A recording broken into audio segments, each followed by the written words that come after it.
السلام علیکم ورحمۃ اللہ تعالی وبرکاتہ۔ امید ہے کہ آپ حضرات خیریت سے ہوں گے۔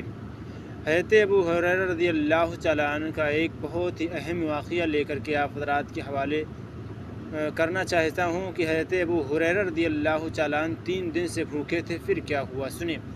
اگر آپ ہمارے چینل پہ نئے گئے تو ہمارے چینل کو ضرور سبسکرائب کر دینا، لائک کرنا، کمنٹ کرنا۔ سنیں کہ ایک مرتبہ حضرت ابو ہریرہ رضی اللہ تعالیٰ عنہ جو ہیں وہ بھوک کی شدت سے حیران و پریشان تھے۔ 3 دن کے فاقوں سے نحیف و نزار، مگر سوال کریں تو کس سے؟ غیرت و حمایت سوال کرنے کی اجازت نہیں دیتی۔ چنانچہ یہ سوچ کر ایک راستے میں کھڑے ہو گئے کہ کوئی مسلمان ادھر سے گزرے گا تو میرا چہرہ دیکھ کر میری بھوک و پیاس کا اندازہ لگا لے گا اور میرے لیے کھانے کا انتظام بھی کرے گا۔ عزیزان ملت اسلامیہ، بتانا میں آپ کو یہ چاہتا ہوں کہ ایک مرتبہ حضرت ابو ہریرہ رضی اللہ تعالیٰ عنہ جو ہے وہ 3 دن سے بھوکے تھے، 3 دن سے پیاسے تھے، لیکن ان کی حمایت جو ہے جواب نہیں دیتی ہے۔ ان کا دل یہ نہیں چاہتا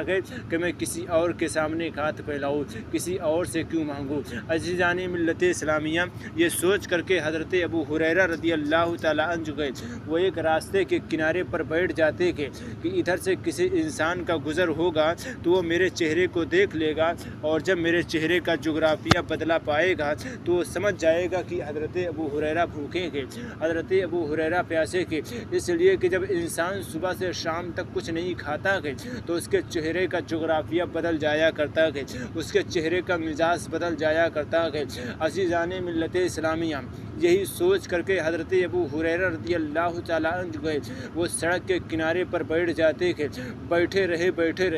بہت دیر کے بعد ان کی نگاہیں جب اٹھتی ہے تو کیا دیکھتے ہیں کہ خلیفہ اول حضرت ابو بکر صدیق رضی اللہ تعالیٰ عنہ تشریف لا رہے ہیں، بڑی تیزی کے ساتھ آ رہے ہیں۔ لیکن حضرت ابو ہریرہ کی نگاہوں نے دیکھا ہے تو کیا دیکھا ہے کہ حضرت ابو بکر صدیق جو ہے وہ اپنی نگاہوں کو جھکائے ہوئے آ رہے ہیں، وہ اپنی نگاہوں کو نیچے کیے ہوئے آ رہے ہیں، اپنے سر کو نیچے کیے ہوئے آ رہے ہیں۔ عزیزان ملت اسلامیہ، اب حضرت ابو ہریرہ دل میں سوچنے لگے کہیں ایسا نہ ہو کہ خلیفہ اول جو ہے ادھر ادھر نہ دیکھیں بلکہ جو ہے اپنے سر کو جھکائے ہوئے گزر جائیں اور میں آج بھی بھوکا رہ جاؤں، میں آج بھی پیاسے رہ جاؤں۔ عزیزان ملت اسلامیہ، حضرت ابو ہریرہ رضی اللہ تعالیٰ عنہ کے جب قریب حضرت ابو بکر صدیق تشریف لاتے کہ جب تھوڑی دور آگے نکلنے لگتے کہ اب حضرت ابو ہریرہ سوچنے لگتے کہ لگتا ہے میری جانب نہیں دیکھتے کہ جو ہے انہوں نے بہانہ کے طور پر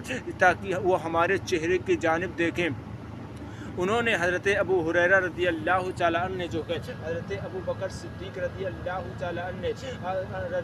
تعالیٰ عنہ سے جو ہے ایک قرآن کی آیت کریمہ پوچھتے کہ حضرت ابو بکر صدیق رضی اللہ تعالیٰ عنہ جو ہے وہ اپنے سر کو جھکائے ہوئے قرآن پاک کی آیت کو بتا دیتے کہ اور جو ہے گزر جاتے کہ اب حضرت ابو ہریرہ مایوس ہو جاتے کہ وہ سوچنے لگتے کہ لگتا ہے آج بھی بھوکا رہنا پڑے گا، آج پھر پیاسا رہنا پڑے گا۔ عزیزان ملت اسلامیہ، تھوڑی دیر کے بعد کیا دیکھتے کہ اب حضرت عمر فاروق اعظم آ رہے ہیں کہ ان سے تھوڑی سی دل میں ارادہ کر لیتے کہ اب میرے کھانے کا انتظام ہو جائے گا، اب میرے پانی کا انتظام ہو جائے گا۔ یہ بھی سر کو جھکائے آ رہے ہیں کہ اب سوال یہ پیدا ہوتا ہے اے مسلمانوں کہ یہ خلیفہ اول آئے تو نگاہوں کو جھکائے ہوئے آئے، خلیفہ دوم آئے تو نگاہوں کو جھکائے ہوئے آئے، ایسا کیوں ہوا؟ تو جانتے ہو میرے آقا نے ایک مقام پر فرمایا تھا اے میرے صحابہ، تم جب گلی سے گزرا کرو، جب تم شہر سے گزرا کرو تو اپنی نگاہوں کو جھکا کر کے گزرا کرو۔ کسی نے کہا تھا یا رسول اللہ نگاہوں کو جھکا کر کے کیوں گزرے، کیا بات ہے؟ تو حضور فرماتے ہیں جب تم اپنی نگاہوں کو جھکا کر کے گزرو گے، جب تم اپنی نگاہوں کو نیچی کر کے گزرو گے، جب تمہاری نگاہیں کسی بے حیا پر نہیں پڑیں گی، جب تمہاری نگاہیں کسی بے شرم پر نہیں پڑیں گی، جب تمہاری نگاہیں جب ہے